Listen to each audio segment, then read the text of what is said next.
masyarakat menghindarkan diri dari menyebarkan hoax terkait dengan vaksinasi ini. Ya, terlalu banyak hoax dan itu tidak bermanfaat. Mari kita jaga bersama-sama ruang digital kita yang sehat, ruang digital kita yang bersih. Kita gunakan itu secara cerdas dan secara cermat.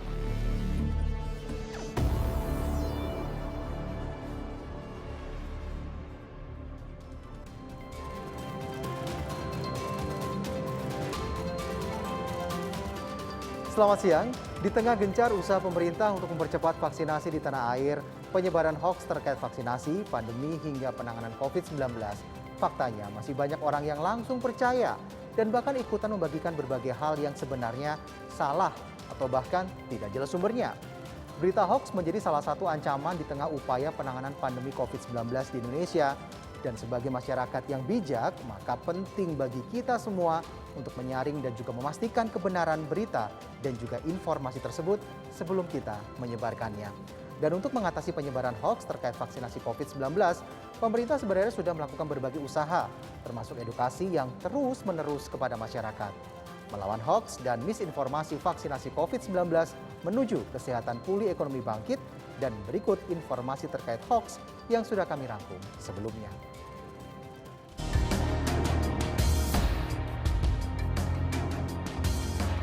Vaksinasi COVID-19 sudah berjalan sejak awal tahun.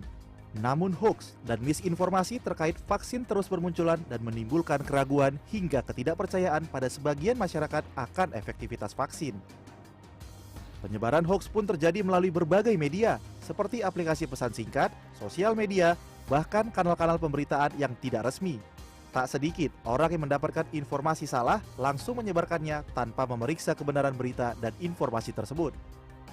Data dari Kominfo di awal Maret 2021 mencatat ada 646 hoax yang beredar di Indonesia terkait COVID-19. Melalui laman resminya, Kominfo menyebutkan hoax terbanyak beredar di Facebook sebanyak 536 informasi.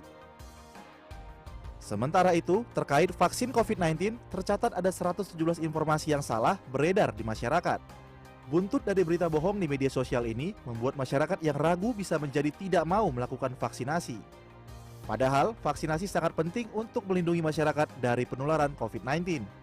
Oleh karenanya, penyampaian informasi yang akurat dan tepat menjadi faktor pendukung percepatan vaksinasi COVID-19 di Indonesia. Selain itu, masyarakat juga harus lebih pandai dalam membaca informasi di sosial media.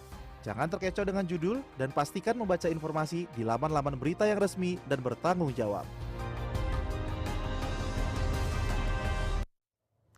Ya, selamat siang. Kembali kita memang saat ini sedang menyaksikan diskusi secara langsung yang digelar oleh KPC PEN, dan hari ini kita akan mendiskusikan terkait dengan bagaimana kita menangkal hoax terkait dengan vaksinasi dan sebagainya. Dan karena itu kalau kita melihat bahwa data dari Kominfo sebenarnya memang di awal Maret tahun 2021 sudah ada sekitar 646 hoax yang beredar di Indonesia terkait dengan COVID-19 yang beredar di berbagai platform media sosial. Sementara itu terkait dengan hoax vaksin COVID-19 sendiri, tercatat ada sekitar 117 informasi salah yang sudah beredar di masyarakat. Adapun sejumlah hoax yang beredar mulai dari penularan COVID-19, kemudian obat COVID-19, serta hoax adanya chip yang ada di dalam vaksin COVID-19. Dan sebenarnya kalau kita berbicara pada umumnya ini masyarakat yang membaca hoax ini kembali akhirnya menyebarkan itu baik di aplikasi pesan singkat dan atau juga di melalui platform media sosial lainnya. Kita harus yakin bahwa sebenarnya semua pihak ini bisa sebenarnya melawan hoax dan juga misinformasi dari vaksinasi COVID-19 agar kesehatan bangsa cepat pulih kembali dan juga ekonomi kembali bangkit. Dan untuk membahas atau untuk mengulas lebih jauh bagaimana mengenali dan juga menghadapi atau bahkan menyetop informasi hoax seputar vaksinasi COVID-19, saat ini saya sudah hadir bersama saya. Di sebelah saya ini ada Mbak Rizky Ika Syafitri selaku Communication for Development Specialist UNICEF. Selamat siang Mbak Kiki. Halo, selamat siang Mas Alfian, apa kabar? Alhamdulillah baik. Terima kasih sudah hadir bersama saya di kesempatan siang hari ini Mbak Kiki. Senang sekali diundang. Oke, baik. Dan selanjutnya juga sudah hadir melalui secara online narasumber saya yang kedua yaitu Dr. Gigi Widiawati. Beliau adalah Kepala Biro Komunikasi dan juga Pelayanan Masyarakat dari Kementerian Kesehatan Republik Indonesia. Selamat siang Ibu Widiawati. Selamat siang Mas Alfian, selamat siang Mbak Kiki. Sehat semuanya ya? Kabarnya sehat ya Bu? Sehat-sehat, Alhamdulillah. Ini pasti lagi sibuk-sibuk ya di Bu Wit ya? Biasa Mas, nikmati. Baik, terima kasih Bu ya masih bisa meluangkan waktu untuk bergabung bersama kita untuk berdiskusi pada kesempatan siang hari ini. Baik, mungkin langsung saja kita memulai diskusi kita pada kesempatan hari ini. Pertanyaan pertama dulu atau kita mau ada VT dulu? Kita ada VT dulu, kita lihat dulu data-data nanti terkait dengan hoax yang ada sudah beredar di masyarakat dan sebagainya. Kita akan melihat seperti apa fakta di masyarakat. Tayangannya berikut ini kami tampilkan. Kementerian Komunikasi dan Informatika Kominfo menemukan lebih dari 1.500 isu hoaks yang bertebaran di berbagai media sosial terkait pandemi COVID-19. Dari 1.513 isu hoaks terkait COVID-19 yang ditemukan Kominfo, ada 2.987 total sebaran yang diajukan untuk di-take down. Dari 2.987 total sebaran, sebanyak 2.600 sudah di-take down. Facebook menjadi media sosial terbanyak yang menayangkan hoaks terkait COVID-19 dengan 2.411 total sebaran dan sebanyak 2.097 berhasil di-take down. Sementara 314 lainnya masih ditindaklanjuti. Setelah Facebook, ada Twitter dengan 503 titik sebaran dan sudah di-take down sebanyak 438. Sementara 65 lainnya tengah ditindaklanjuti. Di Instagram, ada 24 titik sebaran, 20 diantaranya telah di-take down dan 4 masih ditindaklanjuti. Sementara di YouTube, ada 49 titik sebaran, 45 telah di-take down dan 4 lainnya masih ditindaklanjuti. Terkait penanganan persebaran konten hoaks vaksin COVID-19, hingga 6 April pukul 6 waktu Indonesia Barat, ada 154 temuan. Di Facebook, terdapat 903 sebaran dan semuanya telah di-take down. Di Instagram, ada 9 sebaran, di Twitter, 52 sebaran, YouTube, 41 sebaran, TikTok, 15 sebaran, dan seluruhnya sebanyak 1.020 sebaran telah di-take down Kominfo. Ya, kalau kita melihat data-data tadi ternyata masih banyak sekali hoax yang beredar di masyarakat ya terkait berbagai macam hal terkait dengan COVID-19. Saya langsung saja bertanya kepada Mbak Kiki. Mbak Kiki, sebelum kita membahas terkait dengan penyebaran hoax dan sebagainya nih ya, Mbak Kiki kan dari UNICEF. Sejauh ini bagaimana sebenarnya bisa dijelaskan nggak untuk memberikan gambaran kepada kita semuanya? Kerjasama yang sudah dilakukan oleh UNICEF dan juga pemerintah terkait dengan vaksinasi COVID-19 ini Mbak Kiki. Baik, terima kasih Mas Alfian. Jadi ini tentang vaksinasi COVID-19 ya. Jadi sebenarnya UNICEF sebagai lembaga perserikatan bangsa-bangsa dengan mandat utama untuk pemenuhan hak anak. Hak anak itu banyak ya, mulai dari pendidikan, kesehatan, imunisasi salah satu hak dasar buat anak agar bisa hidup sehat begitu ya. Di masa pandemi ini UNICEF banyak melakukan kajian dan salah satu kajian itu menunjukkan bahwa meskipun anak, kalau dilihat dari statistik jumlah kasus positifnya tidak sebanyak orang dewasa, kemudian juga fatality-nya tidak seperti orang dewasa, ternyata anak banyak mengalami dampak lain di luar kesehatan. Kehilangan haknya atas pendidikan, sekarang ini pembelajaran online ya, tapi masih ada 10 juta anak yang tidak punya akses terhadap internet. Kemudian anak yang tinggal bersama keluarga yang kehilangan mata pencahariannya, tentunya hidup dalam tekanan dan lebih rentan terhadap berbagai bentuk kekerasan, kemudian kemiskinan dan lain sebagainya. Jadi itu kenapa UNICEF kemudian banyak bekerja bersama pemerintah. Nah khusus untuk COVID-19, UNICEF sebenarnya untuk program imunisasi itu banyak sekali melakukan kerjasama dengan Kementerian Kesehatan sejak lama. Karena Indonesia sendiri, ini ada Bu Wit di sini ya, pemerintah Indonesia, Kementerian Kesehatan khususnya sudah melakukan program imunisasi itu sejak lama. Program imunisasi rutin ya. Kalau saat ini semua orang bicara vaksinasi COVID gitu, sebenarnya banyak jenis vaksinasi yang lain yang sudah tersedia di Indonesia, umumnya untuk anak-anak. Jadi kita memastikan membantu pemerintah dalam proses perencanaan, penganggaran, terus meningkatkan kualitas cold chain-nya, rantai pasok dinginnya, agar vaksinnya selalu berkualitas ya dan aman saat didistribusi. Kemudian kita juga banyak melakukan upaya-upaya demand creation untuk memastikan minat masyarakat terhadap imunisasi tetap terjaga. Nah kalau untuk vaksinasi COVID-19 sendiri secara khusus UNICEF menjadi bagian dari yang disebut COVAX Facility. Mungkin sudah dengar juga ya teman-teman, Alfian dan pemirsa. bahwa ini adalah bentuk solidaritas global untuk penanganan pandemi, di mana tujuan utamanya memastikan semua negara, regardless status pembangunan ekonominya, punya hak yang sama untuk mendapatkan vaksin yang aman dan efektif. Begitu ya. UNICEF menjadi bagian dari COVAX Facility, termasuk untuk procure dan supply vaksinnya, termasuk alat-alat suntiknya sampai ke negara penerima, begitu ya. Jadi itu yang dilakukan UNICEF saat ini, termasuk juga bekerja sama dengan berbagai pihak tadi untuk memastikan demand atau penerimaan masyarakat terhadap vaksinasi COVID-19 cukup tinggi. Karena kita punya 181 juta lebih warga yang harus divaksinasi gitu. Jadi kita melakukan survei juga untuk melihat trennya. Kadang minatnya tinggi, kemudian turun. Nah, salah satu penyebabnya turunnya itu biasanya hoax juga gitu ya. Jadi itu yang kami lakukan bersama-sama dengan pemerintah. Oke.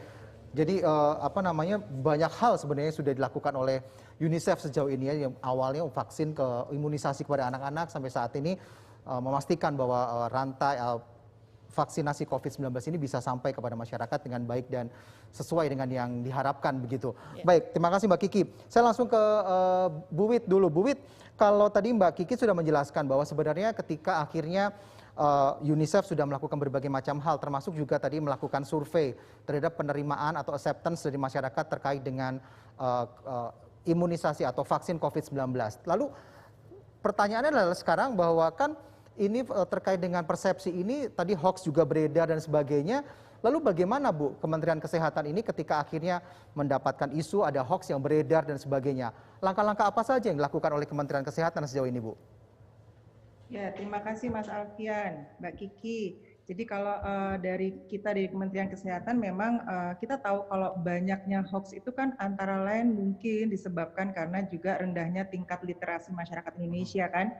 Terus udah gitu jempolnya ringan banget, dia lebih cepat ngetik daripada berpikir, dan ya ada efek-efek polarisasi yang lain. Dan kalau saat ini Kementerian Kesehatan sudah melakukan usaha-usaha antara lain edukasi, kemudian penguatan literasi terkait dengan isu kesehatan, yang itu adalah langkah utama yang terus-menerus memang kita lakukan untuk melawan persebaran berita disinformasi dan atau hoax ini. Kita tahu bahwa dan kita sadar bahwa isu terkait dengan kesehatan itu memang merupakan isu yang spesifik ya. Dan buat menjawabnya atau untuk mengklarifikasinya memang butuh keahlian khusus untuk mengidentifikasi apakah sebuah informasi itu beredar itu benar atau dia hoax. Nah, kami memang selalu menghimbau kepada masyarakat untuk kalau misalnya mereka mau menyebarkan sebuah berita gitu, jadi disaring dulu sebelum disebar atau disaring dulu sebelum sharing. Kita biasanya suka bilang 3S, saring sebelum sharing. Jadi setelah disaring itu kita tahu bahwa informasi itu sebenarnya nyata, benar atau hoax. Maka langkah yang kami lakukan kalau itu memang hoax, di stop. Bagikan hal tersebut, stop hal tersebut, kemudian adukan kepada bisa lewat kami atau juga kita kerjasama dengan Kominfo. Dan saat ini memang kita selalu informasikan kepada masyarakat bahwa informasi yang valid dan terupdate tentang pandemi COVID-19 atau vaksinasi atau program-program vaksinasi yang ada ini, kami menghimbau masyarakat itu untuk selalu melihat kanal-kanal resmi kami di Kementerian Kesehatan. Ada laman websitenya itu sehatnegriku.kemkes.go.id. Kami selalu merilis berita terupdate. Kemudian kami juga punya Facebook di Kemenkes, ada Twitter, ada Instagram, dan ada YouTube. Jadi kami himbau tolong lihat sumber saja yang betul. Alhamdulillah Kementerian Kesehatan akan selalu memberikan berita yang terupdate dan pasti bisa dipercaya oleh masyarakat. Itu Mas Alfian. Oke, jadi intinya adalah bagaimana kita bisa memastikan bahwa sebenarnya sumber informasi yang kita dapatkan ini berasal dari badan atau memang kementerian atau tempat usaha yang memang benar-benar valid gitu ya Bu informasinya ya Bu? Betul Mas, jadi supaya nggak sembarangan baca gitu loh. Jadi kalau misalnya mereka baca, kemudian mereka ragu gitu kan, monggo silakan buka kanal-kanal yang ada di Kementerian Kesehatan. Maka kanal itulah yang akan memberikan info, alhamdulillah info terbaik untuk masyarakat. Lalu sejauh ini bagaimana sih Bu untuk menyatukan bahwa seperti informasi ini kan kadang-kadang informasi ini kan bisa datang dari mana saja ya Bu. Masing-masing beberapa pihak ini selalu mengeluarkan informasi. Bagaimana untuk menyatukan informasi-informasi dari berbagai pihak ini agar menjadi satu kesatuan informasi memang benar-benar bisa dipercaya valid sehingga semakin kita bisa menutup hoax ini yang beredar apalagi terkait dengan COVID-19 ini Bu. Jadi informasi-informasi yang Mas banyak hoax yang belakangan ini nih banyak banget yang tentang KIPI ya, gitu ya. Jadi mungkin lihat beberapa orang banyak hoax yang karena habis suntik COVID, kemudian dia kena apa gitu, nanti dihubungkan dengan COVID. Nah, hoax itu akan kita terima, kemudian kita olah, kita kerjasama dengan unit-unit terkait yang ada di Kementerian Kesehatan, di dalam Kementerian Kesehatan, dan kita olah bersama.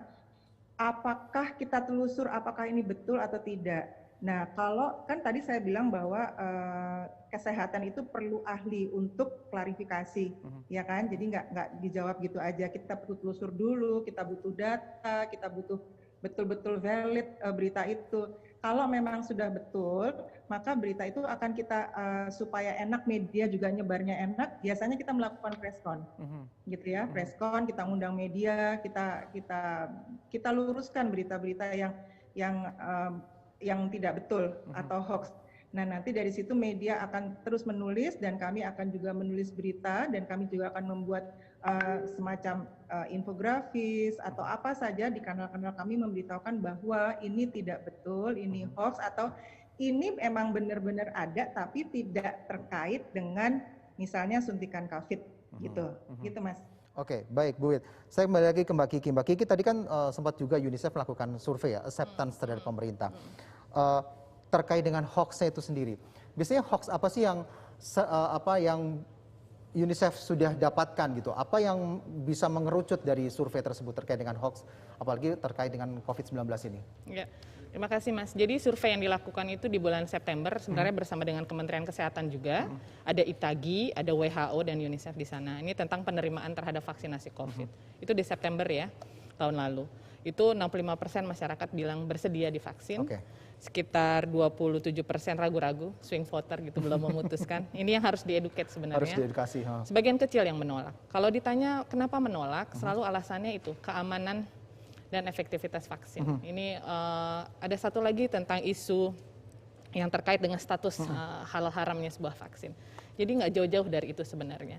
Dan kalau imunisasi in general, memang kalau kita lihat hoaxnya itu kurang lebih topiknya sama ya. Jadi diulang-ulang aja. Jadi misalnya tentang KIPI yang tadi disebut sama Bu Wit ya, kejadian ikutan pasca imunisasi. Tahun 2017-2018 Kementerian Kesehatan melakukan kampanye besar imunisasi campak rubella buat anak. Targetnya 70 juta anak, besar juga. Itu salah satu kenapa di fase 2 cakupannya tidak mencapai 95% adalah karena hoax yang beredar. Sebuah media kemudian mengeluarkan sebuah pemberitaan anak lumpuh pasca imunisasi. Bayangkan berita itu muncul di mana-mana, masyarakat kemudian khawatir membawa anaknya untuk vaksinasi. Padahal Komda KIPI sendiri belum selesai melakukan investigasi. Karena untuk membuktikan suatu kejadian itu ada kaitannya dengan vaksinasi perlu dilakukan investigasi yang independen. Ada lembaganya khusus namanya Komda KIPI, ya? Betul.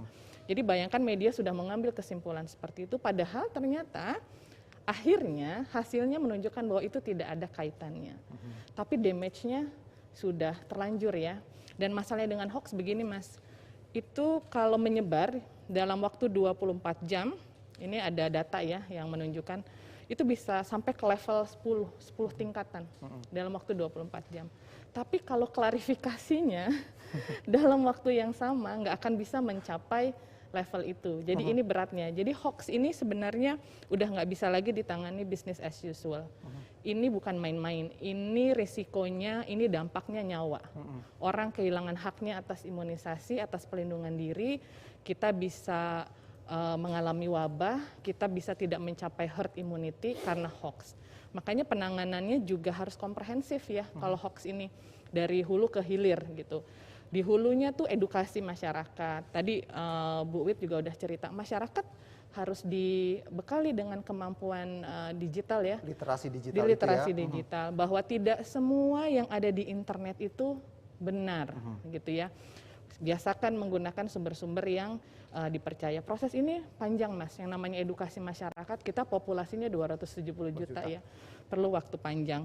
Terus tapi kemudian kita harus sediakan juga masyarakat dengan tools, perangkat yang bisa mereka pakai secara praktis untuk menangkal hoax. Nah, apa aja misalnya? Di website tadi Bu Widya sudah sebut ada websitenya Kemenkes. Sebenarnya untuk penanganan COVID, KPCPEN juga punya website bersama dengan gugus tugas dan Kemenkes. Namanya covid19.go.id. Saya ulangi ya, covid19.go.id. Di sana ada feature khusus yang kita buat untuk penanganan hoax. Di sebelah kanan kalau Bapak Ibu buka, ada tulisan Hoaxbuster. Itu diklik aja, masukkan kata kunci. Tadi Mas Alfian sebut-sebut, oh kalau divaksin nanti dimasukin chip, gitu ya. Oh iya benar. Ketik aja di situ chip, nanti keluar pemberitaannya. Itu sudah diklarifikasi apakah itu benar atau salah itu. Kemudian ada chatbotnya juga, ada apa namanya banyak cara ya buat kita untuk kasih masyarakat juga bekal gimana menanganinya. Bersama platform juga kita udah pernah diskusi panjang. Platform seperti Facebook kita kasih masukan juga tentang sebenarnya apa sih yang mereka bisa lakukan. Tapi kuncinya benar-benar di kolaborasi, Mas. Karena ini nggak bisa ditangani sendiri. Perlu dari government, perlu dari civil society-nya, perlu penegakan hukum. Yang di akhir itu ya tadi bagian penegakan hukum. Sebenarnya sudah banyak ya kalau hasil diskusi dengan teman-teman dari Kapolri, dari Polri, yang ditindak begitu ya. Tapi memang challenge-nya adalah salah satu mengumpulkan bukti bahwa itu sudah masuk ranah pelanggaran hukum misalnya. Jadi penanganannya betul-betul harus komprehensif dari hulu ke hilir. Jadi paling inti adalah sebenarnya kita sebagai warga masyarakat ya, bagaimana kita bisa memahami literasi digital sehingga kita bisa secara langsung membedakan apakah ini hoax, apakah ini memang berita benar, gitu ya Mbak Kiki ya. Oke, Bu Wit, kalau kita berbicara tentang hoax COVID-19 dan juga vaksinasi ini, sebenarnya mungkin dari Kementerian Kesehatan bisa memberikan gambaran nggak Bu, seperti apa? Apakah memang hoax dan juga terkait dengan COVID-19 dan vaksinasi ini sudah dalam taraf yang cukup membahayakan gitu nggak sih Bu Wit? Iya Mas Alfian, tadi Mbak Kiki katakan bahwa hoax itu amat-amat sangat sulit ya Mbak ya. Jadi memang perlu kolaborasi kerja bareng. Kerja bareng aja kalau mau ditanya banyakan mana, banyakan tadi Mbak Kiki bilang banyakan ngeluarin hoaxnya atau ngeluarin klarifikasinya, banyakan ngeluarin hoaxnya tadi kan 10 banding berapa. Baik, jadi kalau tadi Mbak Kiki katakan bahwa lama-lama itu kalau hoaxnya nggak bisa ditangani ya memang akan menjadi bahaya, tetapi kan kita jangan sampai ke level itu. Makanya kolaborasi tadi ada UNICEF, ada ITAGI, ada Kominfo, ada Satgas, ada kami yang Kementerian Kesehatan itu sangat penting buat menangkal itu semua. Nah, memang yang paling banyak sementara ini isu yang ditemukan di Indonesia memang isu tentang hoax kesehatan ya, karena memang informasi dan berita terkait kesehatan itu boleh dikatakan ini menyangkut hajat hidup orang banyak. Jadi kalau berita hoaxnya terkait dengan isu kesehatan ini kadang-kadang dan bukan kadang-kadang sih kita suka lihat bikin gaduh. Tadi Mbak Kiki bilang gara-gara hoax orang nggak mau disuntik. Terus kemudian jadi cakupannya dia akan menjadi turun. Terus kita mulai lagi edukasi lagi, kan kalau edukasi itu kan nggak bisa kayak membalikan telapak tangan gitu aja, karena edukasi kan memang perubahan perilaku, bagaimana orang itu akan percaya sebuah informasi yang benar dan kalau dia percaya maka dia akan melakukan itu, jadi akan langgar. Nah ini sejumlah hoax yang beredar di awal pandemi ini memang kita tahu bahwa masyarakat ini gampang banget nyebarinya, bisa lewat WhatsApp, bisa lewat apa saja. Jadi memang kalau kami selalu bilang kepada netizen, kepada masyarakat, bijaklah dalam menerima suatu informasi. Sekali lagi 3S itu perlu, saring sebelum sebar atau saring sebelum sharing. Berhubung informasi di dunia hoax di dunia kesehatan itu memang amat sangat, bacanya tuh kalau tanpa sadar kita bacanya tuh enak gitu. Jadi gini, contoh yang paling mudah saja, kalau misalnya kita buka WhatsApp grup teman-teman, terus buat kita perempuan itu kan gampang banget nih kalau ada obat kurus misalnya. ya kan? Nggak pakai mikir nih, aduh turun berapa kilo dalam berapa hari, padahal itu nggak mungkin terjadi. Kita kan harus atur makan, harus olahraga, harus apa, dibeli juga tuh obat, gitu kan. Nah, yang seperti itu yang membutuhkan kepakaran untuk menjawab. Maka diskusikan dulu informasi yang diterima itu kepada ahli yang di bidang kesehatan. Dan stop untuk menyebarin informasi jika terbukti itu tidak benar. Jadi yang kami lakukan sama seperti Mbak Kiki, kita kolaborasi, kita mencoba untuk terus menangkal itu dan meluruskan ke jalan yang benar, serta menyetop untuk menyebarkan informasi yang jika itu terbukti tidak benar. Gitu Mas. Oke, Bu, kadang-kadang kan informasi hoax ini kan juga beredarnya kan sangat cepat ya Bu. Sementara kalau misalnya kementerian atau sebuah instansi sudah menerima itu bahwa itu adalah informasi hoax, kadang-kadang kan kita masih mengumpulkan data dulu, koordinasi dulu, memastikan ini benar atau salah, sehingga kan membutuhkan waktu lama, tapi hoax itu kan sudah beredar semakin luas dan semakin luas. Apakah mungkin nggak ada cara cepat lagi nih Bu dari Kementerian Kesehatan misalnya untuk lebih mempercepat lagi agar jangan sampai hoax ini semakin menyebar lebih luas lagi begitu misalnya? Mbak Kiki ketawa tuh. Tapi emang bingung. Cepat banget ya Mbak Kiki ya. Iya, Coba Bu. kita baru baca yang satu nih, kita baru baca yang satu. Udah timbul lagi 5, ya kan? Ya, memang betul Mas Al. Kami ini baik UNICEF, baik ITAGI, baik Kominfo, baik Satgas yang tergabung di dalam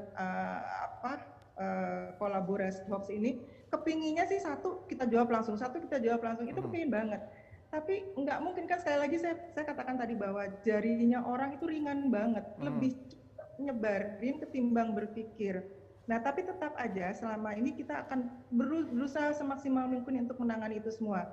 Nah, kalau di dalam misalnya kita lihat dalam 1-2 hari ada beberapa hoax yang timbul, kita memang akhirnya mencari jalan cepatnya adalah melakukan press con, gitu ya, melakukan press con, kemudian mengundang narasumber terkait, kemudian menjelaskan kenapa kita mengundang press con, supaya media itu mendengarkan hal yang sama bersamaan, gitu loh, gitu, hal yang sama bersamaan. Jadi mereka juga membantu kita untuk meluruskan. Di samping itu kita terus tetap mencari data-data, tadi klarifikasi, investigasi seperti dikatakan oleh Mbak Kiki.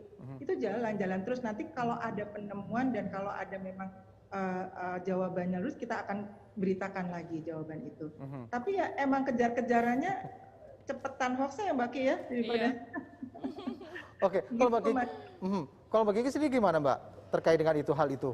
Jadi begini Mas, sebenarnya hoax terkait vaksinasi atau bahkan vaksinasi COVID-19 ya secara khusus, ini bukan hanya khas di Indonesia, ini global.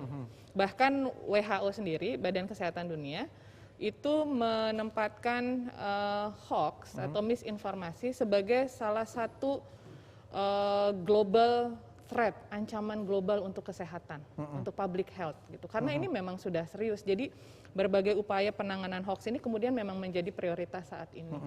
Nah, di Indonesia sendiri seperti apa?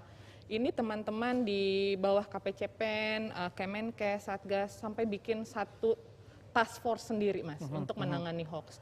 Jadi ada tim yang mengidentifikasi hoax. Kalau ada hoax langsung dilaporin di tim itu. Kita cari kementerian yang memang punya otoritas untuk melakukan klarifikasi, kita perbaiki datanya, kemudian semua terlibat untuk menyebarkan klarifikasinya. Ya. Jadi supaya cepat. Tapi masalahnya setiap hari itu ada setidaknya 5 hoax baru yang muncul ya. Bayangkan, semudah itu buat orang untuk membuat hoax, sementara kita untuk klarifikasinya butuh proses panjang. Karena kita harus cek lagi regulasinya, panduannya sebenarnya bicaranya seperti apa. Karena kita mau memastikan informasi yang kita berikan itu akurat. Sampai kita membentuk task force. Dan di sana kolaborasinya luar biasa terus terangnya. Ada teman-teman dari Mavindo, ada teman-teman dari ICT Watch, ada banyak volunteer, ada dari Japelidi, dari banyak sekali. Siberkreasi juga ada di sana. Jadi ini memang harus dilakukan sama-sama, termasuk dengan platform sebenarnya ya, Facebook dan lain sebagainya. Itu yang harus dilakukan. Nah, sebenarnya kalau saya tertarik dengan pertanyaan Mas Alfian tadi, kalau setiap hari banyak hoaxnya, terus kita berkejar-kejaran, ada nggak sih strategi yang lain sebenarnya? Sebenarnya ada Mas. Ini lebih upayanya masuk ke preemptif kita nyebutnya, inokulatif. Jadi masyarakat disuntikin dulu dengan informasinya, Sehingga ketika mereka nanti terpapar oleh hoax, mereka udah tahu, mereka udah aware, oh ini nih. Jadi caranya gini, masyarakat diedukasi dulu, lagi-lagi tapi ini edukasi. Ya. Dikasih tahu bahwa nanti pada saat vaksinasi akan banyak orang, pihak yang akan mengirimkan informasi-informasi yang membuat Anda ragu untuk diimunisasi. Ya, itu bisa tentang KIPI, bisa tentang kandungan vaksinnya. Itu informasi yang disebarkan oleh orang-orang yang tidak ingin kita keluar dari pandemi ini, dari krisis ini. Jadi masyarakat dikasih tahu dulu foundation itu. Sehingga nanti by the time mereka membaca hoaxnya, mereka ingat, oh ya mungkin ini yang dimaksud dengan berita-berita yang dimaksud itu. Jadi mereka diberi dulu pemahaman dasar bahwa akan banyak berita bohong atau misinformasi tentang ini. Itu satu cara ya. Tapi itu perlu upaya edukasi, dan yang paling penting juga kasih toolsnya Mas, yang tadi saya bilang. Jadi masyarakat harus dikasih tahu nih kemana mereka bisa mengakses informasi yang benar. Tadi ada website Kemenkes, ada covid19.go.id, ada chatbotnya juga sebenarnya. Jadi orang bisa langsung tanya gitu di situ. ya. Nah, ada beberapa tips sederhana sebenarnya yang bisa diberikan kepada masyarakat agar lebih paham, bisa membedakan yang mana sih yang hoax, mana yang bukan. Kita tuh masyarakat yang juga masih senang dengan bad news, dalam arti bad news is good news gitu ya. Kalau beritanya bagus-bagus aja, biasa. Tapi kalau ada yang jelek, wah ini apa nih gitu, sebarin. Nah, tipsnya sebenarnya gini, apapun yang nadanya, tonnya, judulnya itu bombastis, didramatisir, mengajak Anda untuk menyebar-nyebar, kemudian websitenya nggak kredibel, nggak jelas, itu kemungkinan besar sudah pasti hoax. Jadi simpan saja.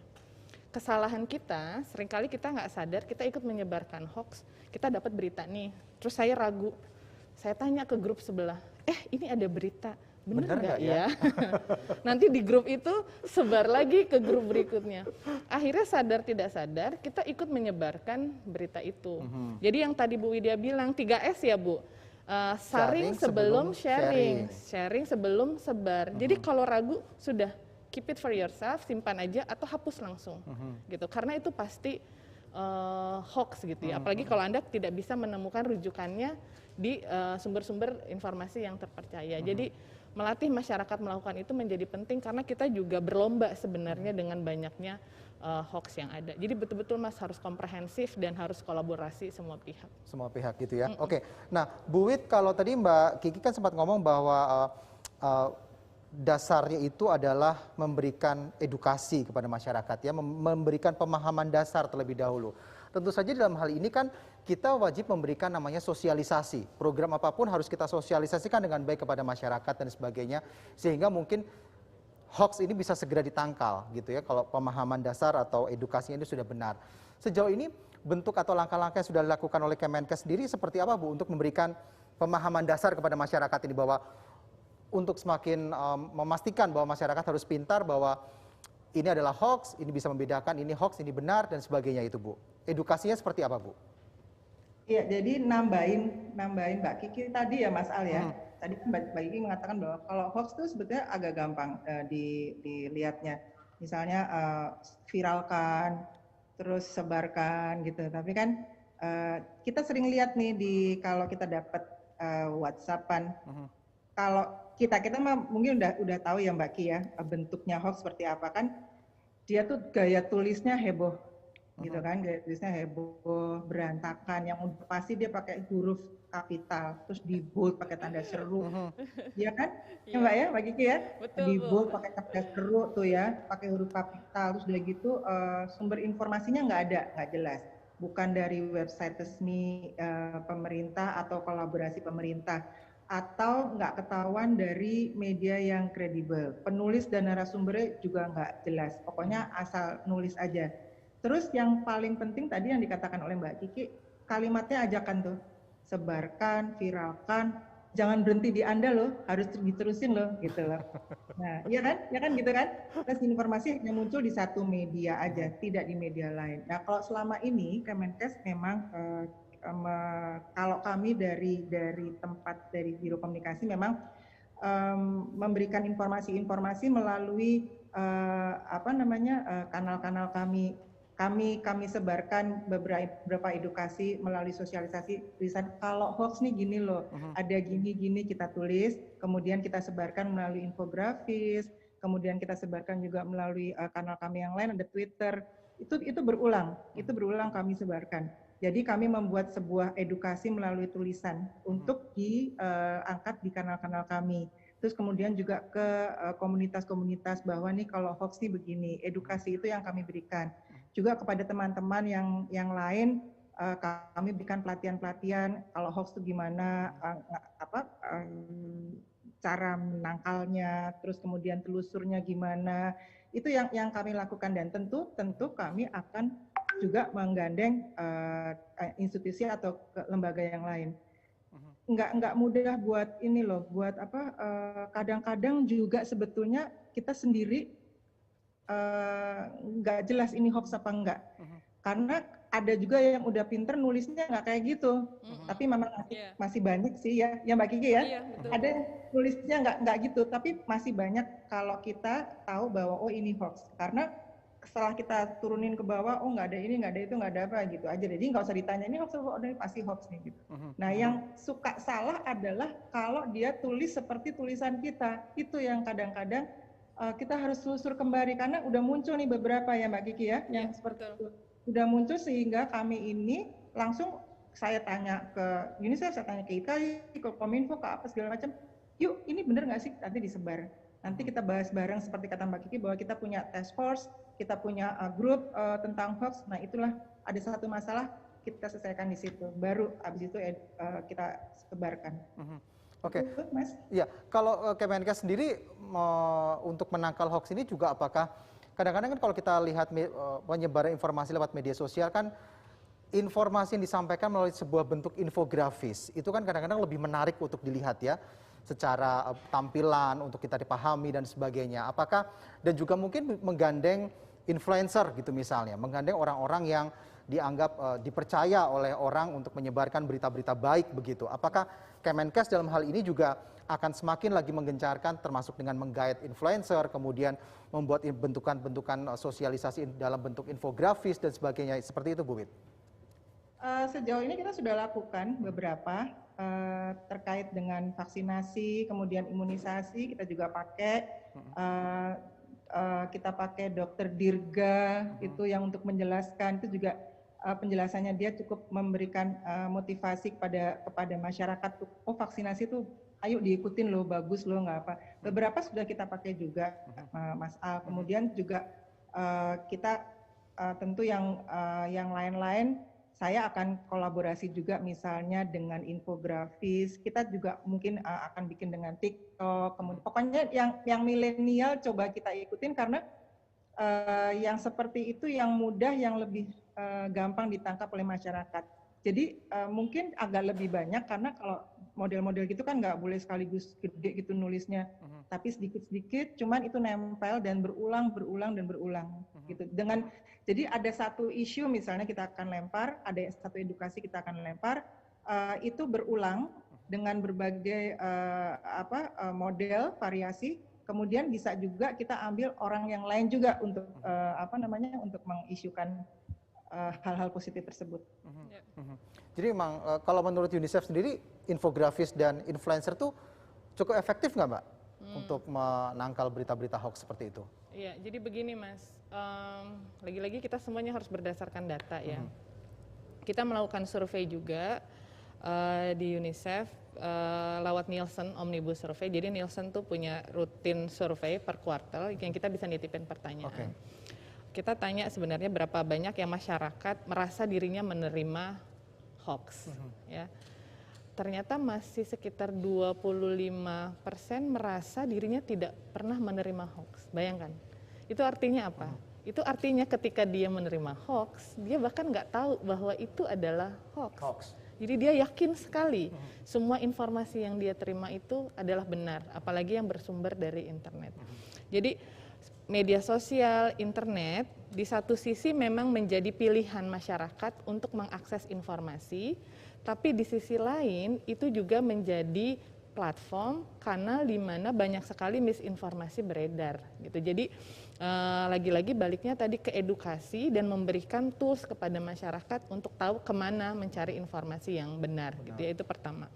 Tapi masalahnya begini Mas, tidak semua masyarakat Indonesia itu mengakses sosial media. Tidak semua itu aktif di Instagram atau di Facebook atau TikTok. Kalau bicara masyarakat terluar, tertinggal gitu ya, daerah timur Indonesia, banyak yang bahkan punya pertanyaan-pertanyaan dasar tentang apakah benar ada COVID misalnya. Jadi kita melakukan kunjungan juga ke daerah, kita punya WhatsApp grup juga perwakilan daerah untuk menjaring informasi seperti itu. Jadi ketika kita di sini sudah banyak sekali membuat berbagai materi edukasi, ternyata masih banyak masyarakat di luar sana yang bahkan tidak tahu bahwa informasi paling dasar tentang COVID-19. Nah ini perlu upaya yang lain gitu ya. Artinya semua kanal komunikasi itu harus dimanfaatkan. Untuk masyarakat perkotaan yang pakainya sosial media, ya kita lewat itu.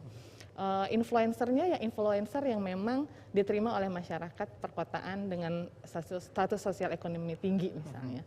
Untuk masyarakat yang lain beda lagi approach-nya gitu ya.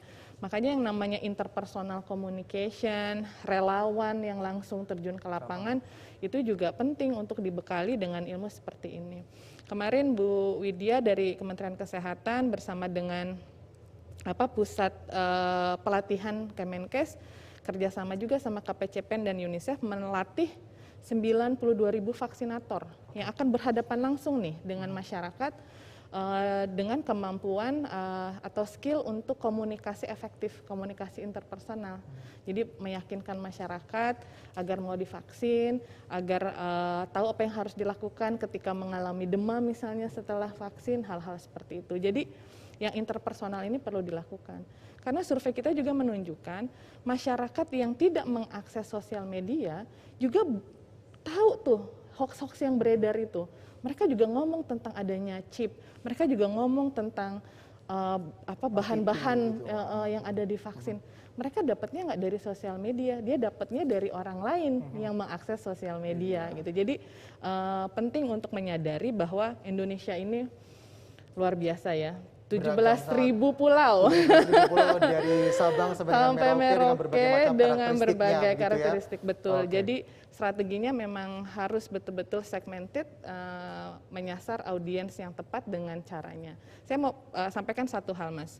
Survei yang dilakukan Kemenkes juga menunjukkan bahwa majority, sebagian besar masyarakat itu ketika ditanya siapa sih yang dipercaya kalau bicara soal vaksinasi, jawabannya itu masih dokter. Atau nakes. Nah, itu kenapa tadi Bu Wid cerita kita banyak memunculkan expert-expert, dokter-dokter yang memang ahli untuk bicara ke masyarakat. Ada Dokter Dirga, Dokter Reisha, Dokter Nadia, Prof Sri dari Itagi, Prof Hingki. Jadi memang itu yang harus di depan gitu ya. Karena masyarakat ketika bicara isu COVID dan imunisasi yang paling didengar ternyata adalah masih tenaga kesehatan. Ya. Oke, baik, terima kasih Mbak Kiki dan Bu Wid. Jangan kemana-mana dulu, kita akan kembali lagi usai jeda berikut ini. Tetaplah bersama kami.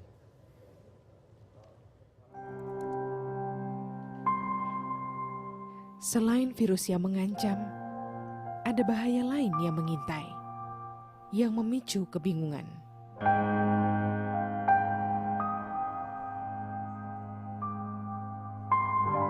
Menghapus rasa percaya,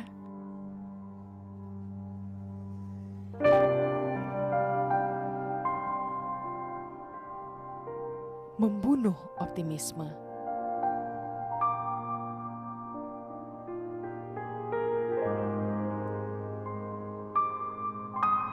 Membangun rasa curiga. Ribuan hoaks yang beredar menghambat penanggulangan pandemi. Saring-saring dahulu, sebar-sebar kemudian. Kalau dapat informasi, tahan dahulu. Cek faktanya, baru disebar. Stop hoax dari sekarang. Kesehatan pulih, ekonomi bangkit. Baik, terima kasih Anda masih bersama kami dan masih bersama saya ada Dr. Gigi Widiawati selaku Kepala Biro Komunikasi dan juga Pelayanan Masyarakat dari Kementerian Kesehatan Republik Indonesia dan juga Mbak Rizky Ika Syafitri selaku Communication for Development Specialist UNICEF. Bagi Anda atau bagi rekan-rekan media yang ingin mengajukan pertanyaan bisa langsung melalui aplikasi Slido, tentu saja dengan mengajukan nama, kemudian dari media mana, dan pertanyaannya ini ditujukan kepada siapa. Saya sudah punya beberapa pertanyaan, saya buka dulu aplikasi Slido-nya. Ini ada pertama dari Oyo. Oyo ini dari masyarakat, Mbak, dia tidak menyebutkan dari mana. Pertanyaannya adalah, apa sebenarnya peran generasi muda dalam menanggulangi hoax?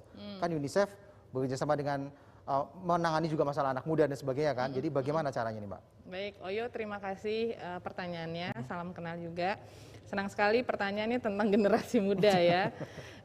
Jadi begini, sebenarnya kita semua dalam kapasitas kita sendiri-sendiri, baik generasi muda, masyarakat umum, gitu, punya kemampuan bisa berperan, bisa berkontribusi untuk menangani ini gitu ya. Kalau di UNICEF sendiri sebenarnya ada platform yang memang dibangun, diorganize gitu untuk bisa menyaring, menjadi saluran, memfasilitasi suara-suara anak muda gitu. Namanya YouReport.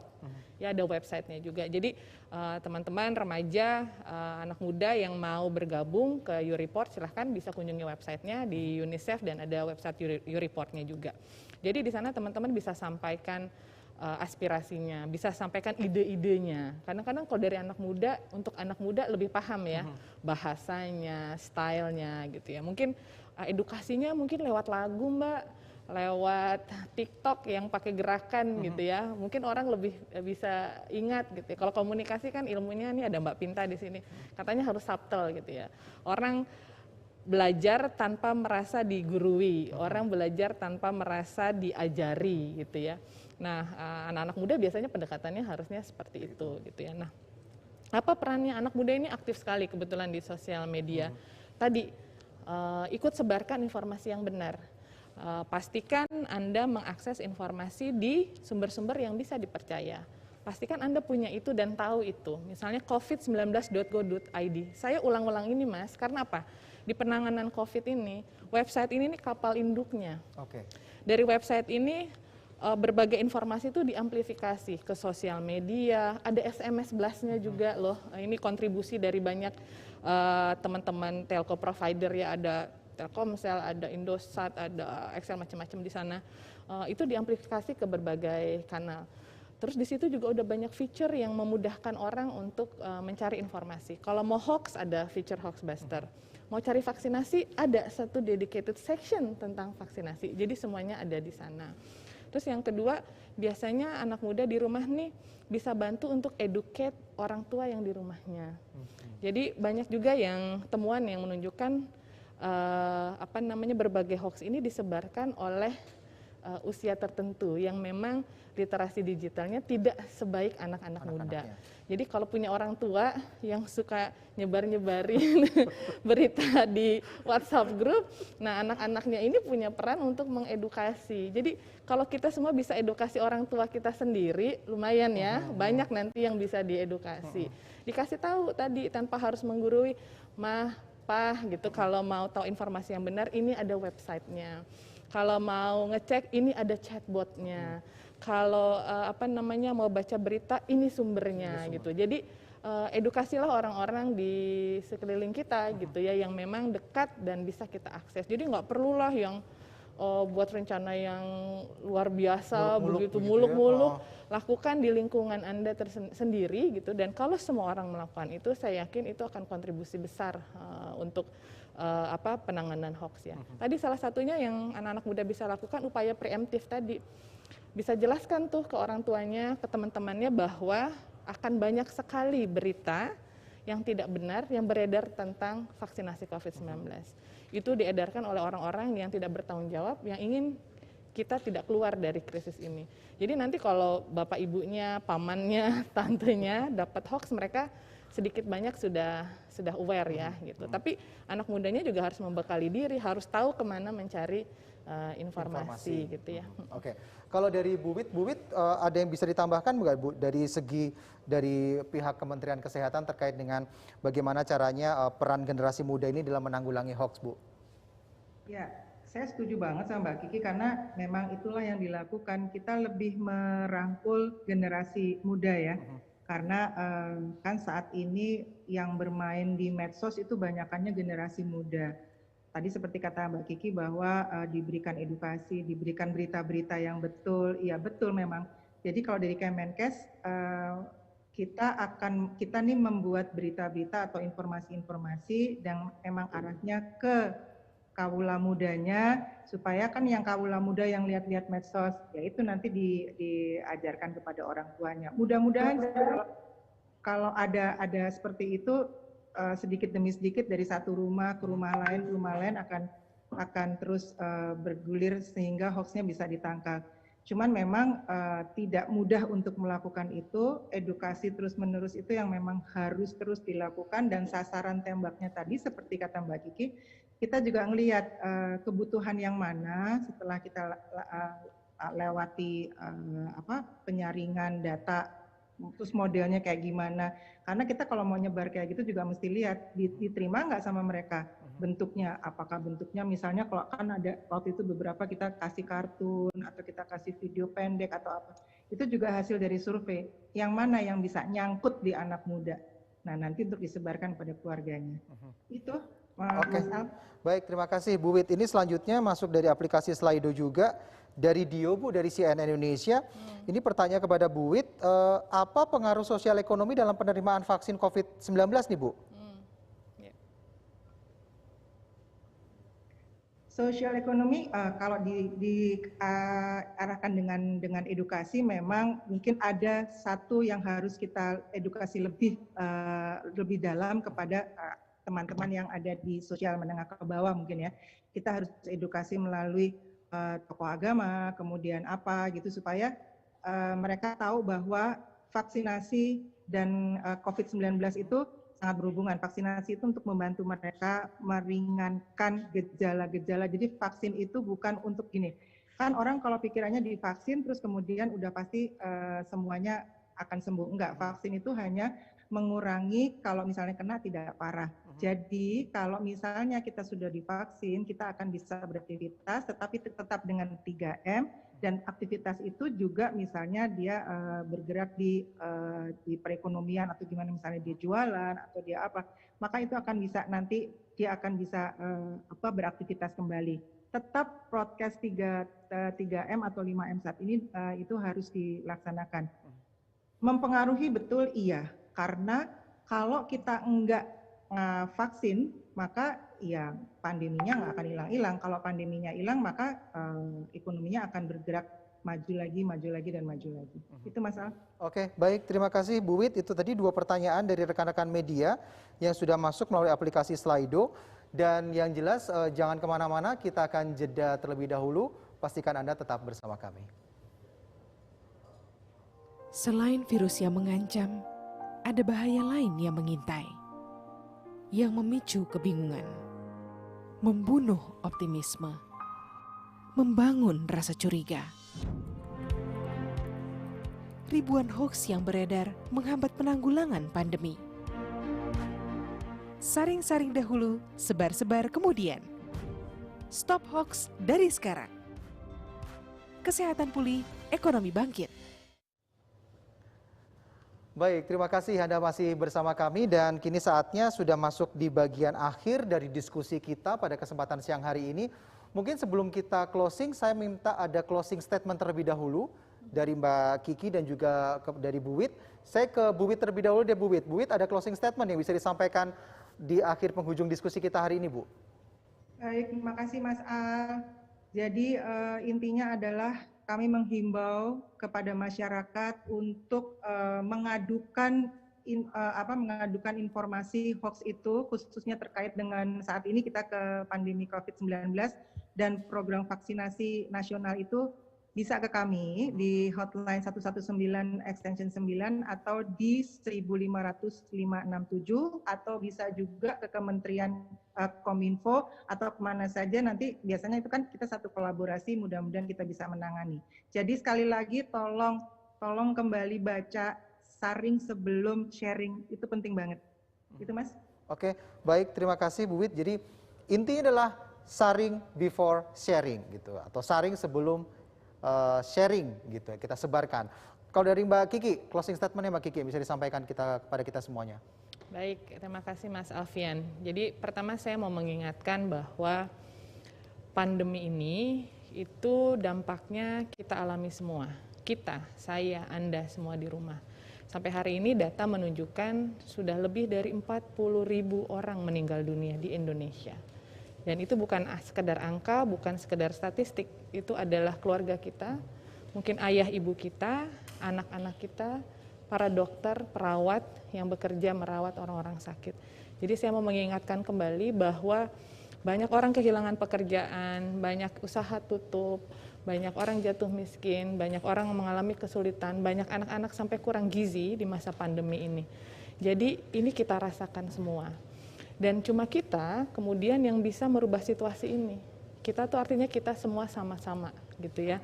Nggak bisa 1-2 pihak bekerja, yang lain tidak melakukan. Semua dari kita punya kemampuan untuk berkontribusi dalam kapasitasnya masing-masing. Kalau Anda media, beritakanlah berita yang benar, yang berimbang, yang akurat.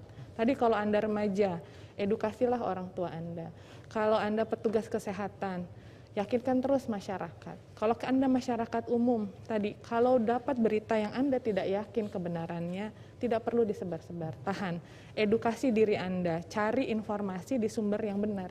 Karena kalau kita semua melakukan itu, kalau kita semua nanti akhirnya bisa divaksinasi 181 juta itu, kita patuh protokol kesehatan, kita kemudian bisa keluar dari krisis ini. Gitu, sama-sama lagi-lagi. Dan saya yakin sekali Indonesia bareng-bareng kita pasti bisa. Gitu. Oke, bareng-bareng kita pasti bisa.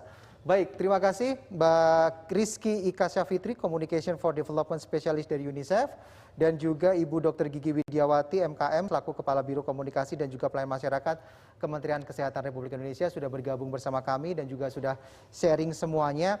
Yang pasti bahwa semua pihak ini saat ini perlu bekerja sama untuk mendukung upaya penanganan kesehatan dan juga pemulihan ekonomi yang saat ini sedang dilakukan, termasuk dengan cara melawan hoax dan juga misinformasi vaksinasi COVID-19. Jangan langsung percaya dan menyebar informasi yang tidak jelas sumbernya. Saya ucapkan terima kasih sekali lagi pada narasumber yang sudah bersedia memberikan pemikirannya, menyumbangkan pemikiran dan sebagainya. Ya, yang jelas bahwa peran kita sebagai warga masyarakat harus kita yakin bahwa sharing before sharing. Dan terakhir juga tetap disiplin dalam protokol kesehatan, bergotong royong, menjaga diri, menjaga sesama, dan juga menjaga Indonesia dengan 3M, yaitu menjaga jarak, memakai masker dengan benar, dan juga jangan lupa mencuci tangan dengan menggunakan sabun di air yang mengalir. Akhirnya saya Alfian Raharjo undur diri, selamat siang dan sampai jumpa.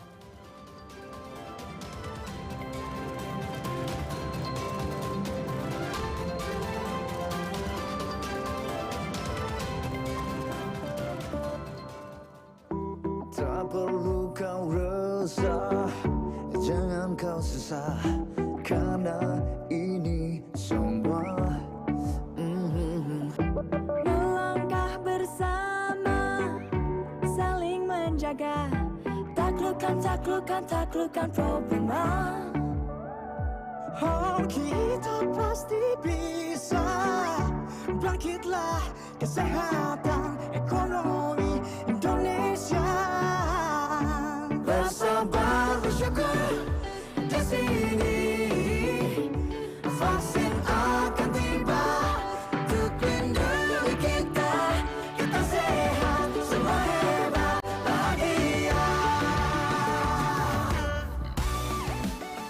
Dipersembahkan oleh Komite Penanganan COVID-19 dan Pemulihan Ekonomi Nasional dan Kominfo.